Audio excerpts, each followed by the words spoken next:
Donc sur Spindrift, il y a beaucoup d'équipements électroniques et pour ça, on utilise donc des moyens de production d'énergie, un moyen de stockage et ensuite il y a tous les équipements qui sont derrière moi qui permettent le bon fonctionnement du bateau. À bord de Spindrift 2, on a 3 moyens de production d'énergie. Le premier, c'est les panneaux solaires.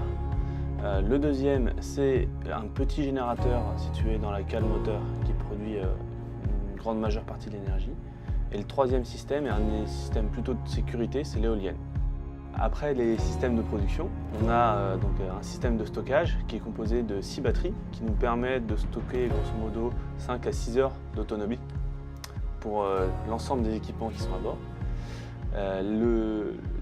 Tout l'environnement énergétique est géré par un logiciel qui va afficher les consommations et les productions du bateau et qui va du coup nous informer sur l'état de charge des batteries. Donc à bord de Spindrift, on a plusieurs équipements qui sont utilisés pour les navigations.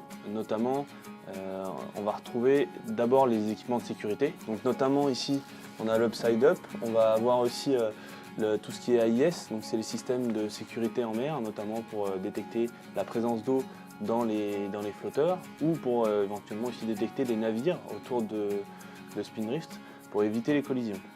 Ensuite, on va avoir beaucoup d'équipements qui vont être utilisés pour la navigation. Donc ils sont tous ici, là on a la centrale de navigation, l'ordinateur, les GPS, là on a les terminaux satellites. Ensuite on va avoir l'ordinateur de nav qui va être un petit peu une mini-centrale à lui tout seul, dont les écrans sont devant moi, qui permet de gérer l'énergie à bord, qui permet de gérer aussi tout ce qui est fichiers météo et routes, etc.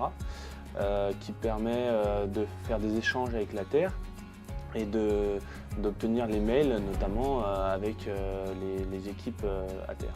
Des équipements qui vont être utilisés pour la vie commune, notamment il y a un système qui permet de produire de l'eau douce, donc ça c'est un équipement qui consomme beaucoup d'énergie.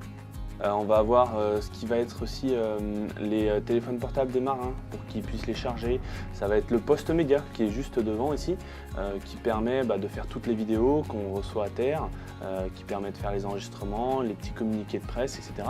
Et donc on va avoir un logiciel qui va être sur l'ordinateur de navigation, qui se connecte à l'ensemble des acteurs énergétiques à bord, donc les panneaux solaires, l'éolienne, le générateur, les batteries et tous les équipements qui sont considérés comme des consommateurs. Donc, le logiciel va récupérer toutes les informations de l'ensemble des équipements à bord et il va faire ce qu'on appelle un bilan énergétique.